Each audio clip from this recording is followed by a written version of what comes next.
Pablo Álvarez, psicólogo, y hoy los vengo a acompañar en un curso básico de primeros auxilios psicológicos. Pues hoy quisiera comenzar haciendo una pregunta y es, ¿para qué sirven los primeros auxilios psicológicos? ¿Y por qué son tan importantes? En realidad actualmente nos hablan, nos comentan de los primeros auxilios psicológicos.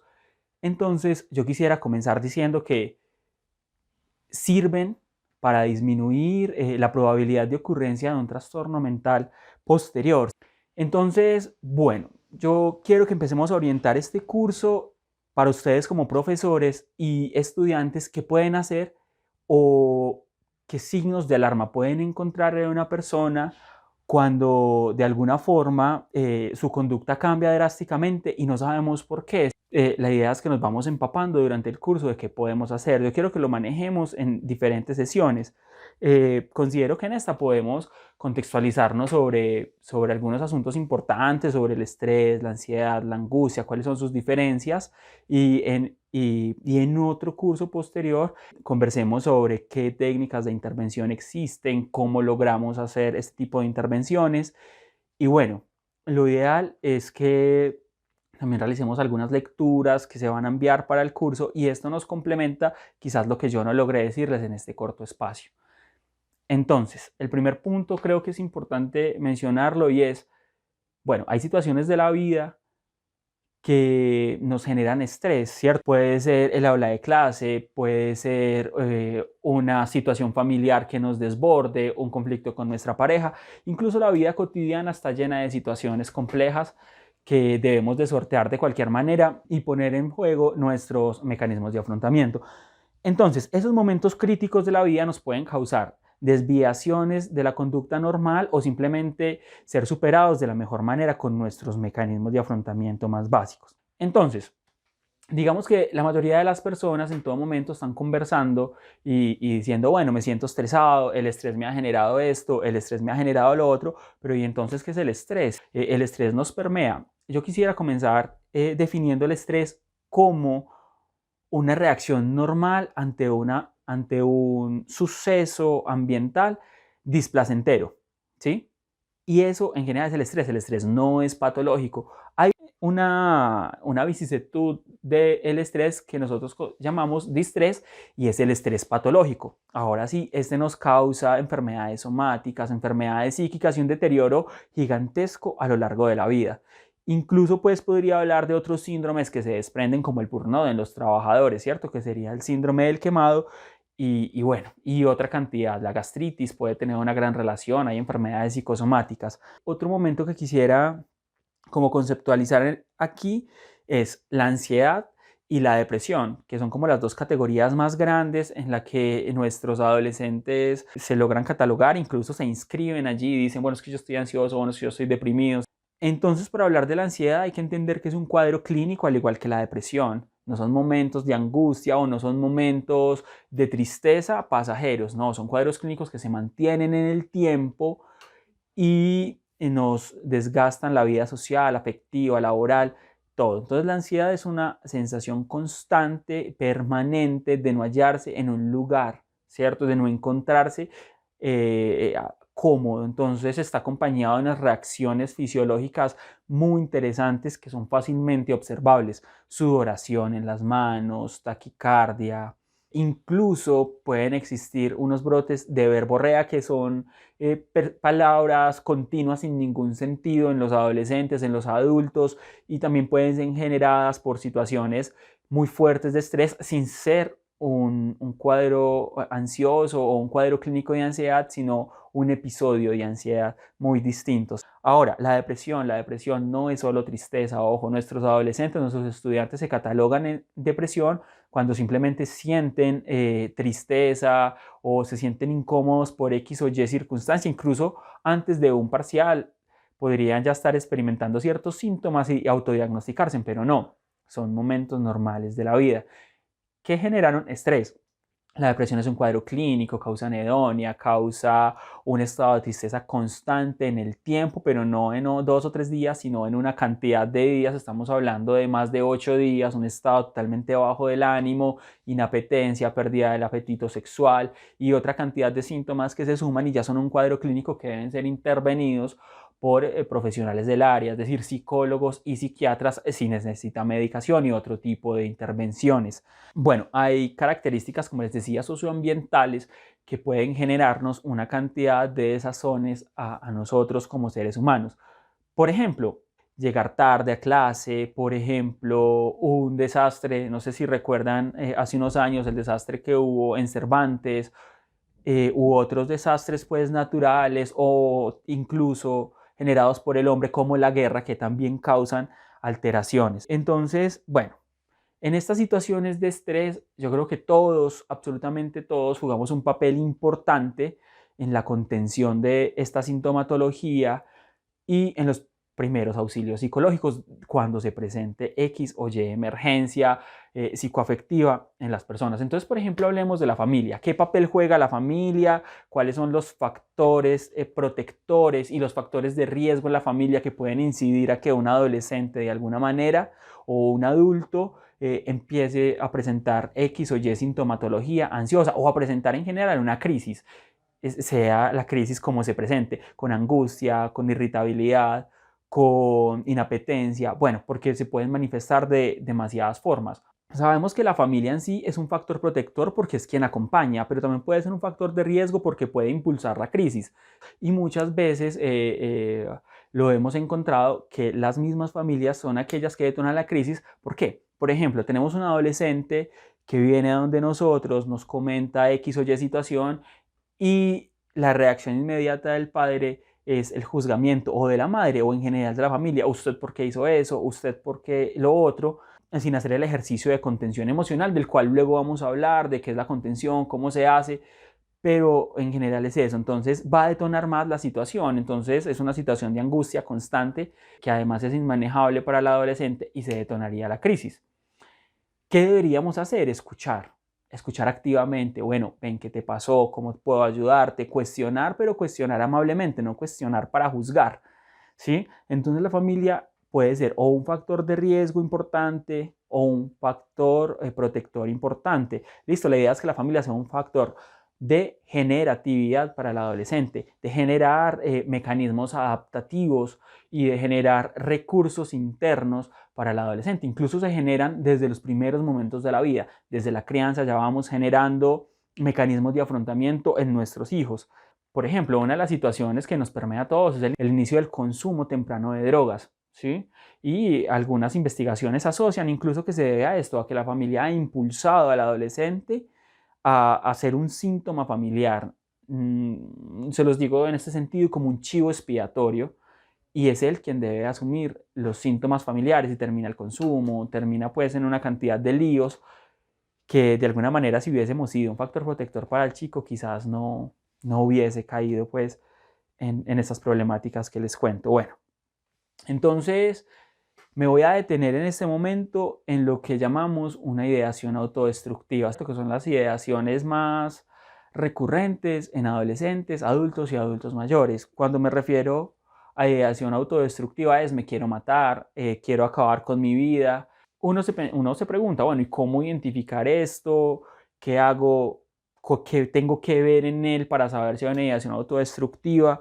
Entonces, quiero comenzar diciendo que la OMS nos dice que alrededor de 800.000 personas se suicidan anualmente. Eso ya nos dice algo. Y que el suicidio y esta problemática de la ideación autodestructiva es como una epidemia mundial, ¿sí? Y difícilmente es controlable. Entonces, primer punto y primer dato estadístico, el suicidio es la causa principal de muerte en las edades entre 15 y 29 años. Eso ya nos está diciendo algo muy importante, es la población con la que estamos trabajando. El suicidio es un fenómeno multideterminado, no podemos decir que es un fenómeno netamente psicológico, netamente sociológico, fisiológico, no, envuelve todas. Y entonces allí es donde tenemos que empezar a tener un ojo analítico de las personas que nos rodean para identificar la sintomatología que están presentando, ¿sí? Por ejemplo, nos dicen, bueno, es que el que está triste es el que se suicida. Eso es un mito. ¿Por qué? Porque es un mito. Porque el que no está triste también se suicida, ¿cierto? Personas exitosas terminan con su vida. Hemos encontrado en la literatura demasiados autores de libros súper buenos que han terminado acabando con su vida después de realizar su obra. Les voy a contextualizar otros datos. El 43% de las muertes autoinfligidas, es decir, de los casos de suicidio, se generan en las edades entre 20 y 39 años de edad, ¿cierto?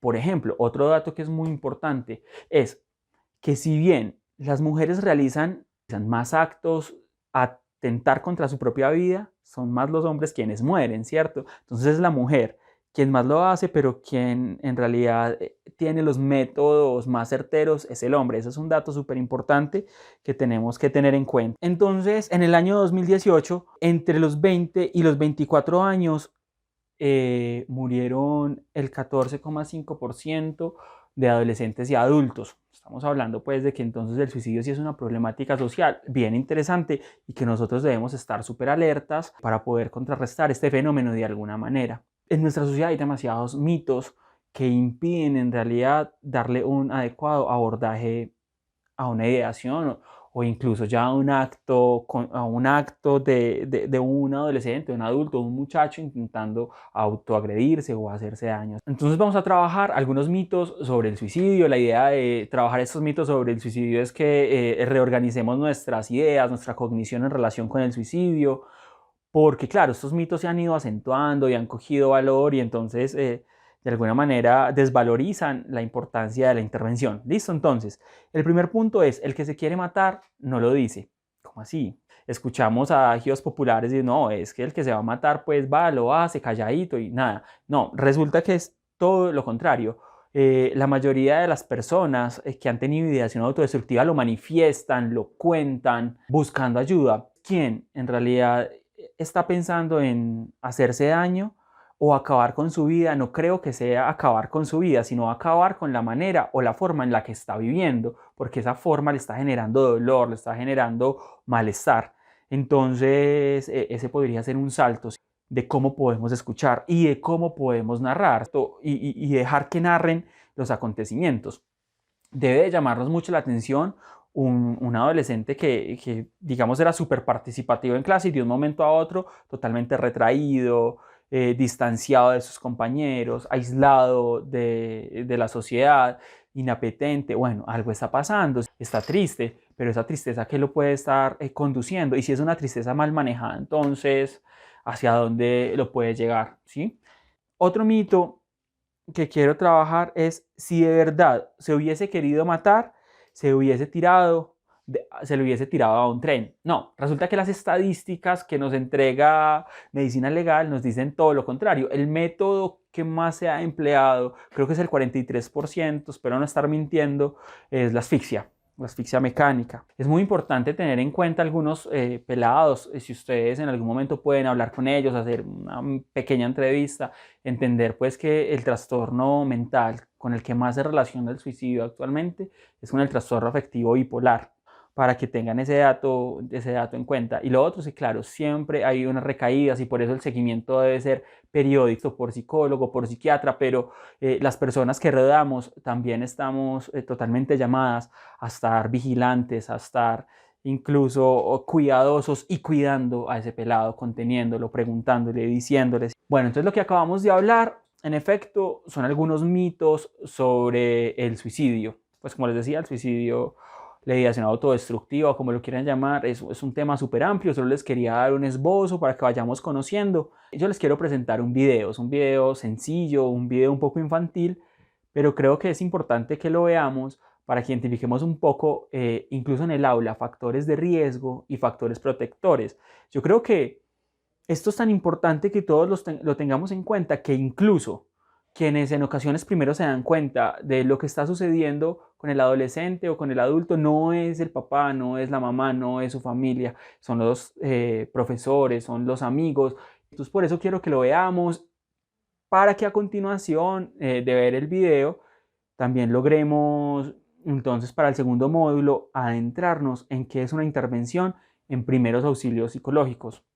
Yo les voy a mostrar someramente qué pueden hacer, cómo lo pueden hacer, qué es un protocolo de desactivación y qué es, por ejemplo, un desescalamiento verbal, cómo se puede hacer, también cómo nos podemos situar en el espacio, y nos vemos en el siguiente módulo.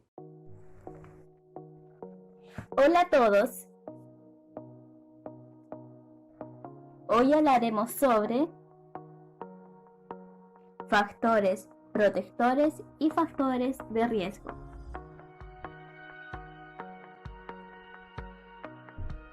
Pero, ¿qué son los factores protectores y de riesgo?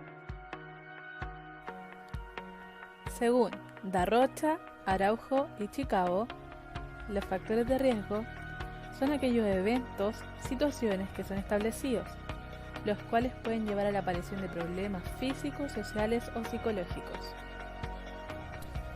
En cambio, los factores protectores son situaciones que previenen o disminuyen el impacto de los factores de riesgo, aumentan las influencias positivas que mejoran o transforman las respuestas personales. Existen diversos tipos de factores protectores y de riesgo. Estos factores se pueden presentar en diferentes contextos. Y mientras más cercano a la realidad del niño son los factores, mayor influencia tendrán en su desarrollo y aprendizaje. Es por esto que hoy nos centraremos en los factores protectores y de riesgo presentes en el contexto del vínculo familiar. Según el sistema ecológico de Bronfenbrenner, la familia se encuentra en el mesosistema, lo que significa que es uno de los contextos más cercanos al individuo, por lo que los factores presentes en el contexto familiar tienen mayor impacto en el niño en desarrollo. Algunos factores de riesgo en la familia son presencia de droga, violencia familiar, problemas matrimoniales, estilos de disciplina agresivos y el bajo nivel de afecto. Algunos factores protectores en la familia son armonía familiar, padres que apoyan y cuidan, la implicación en la familia, el fomento de la autoestima y la presencia de normas y valores. La familia es un factor fundamental para el crecimiento y realización integral de las personas. Provee los valores, creencias y modos de ser y de expresarse de los sujetos que la componen. La familia nos entrega las herramientas fundamentales para relacionarnos con nuestro entorno.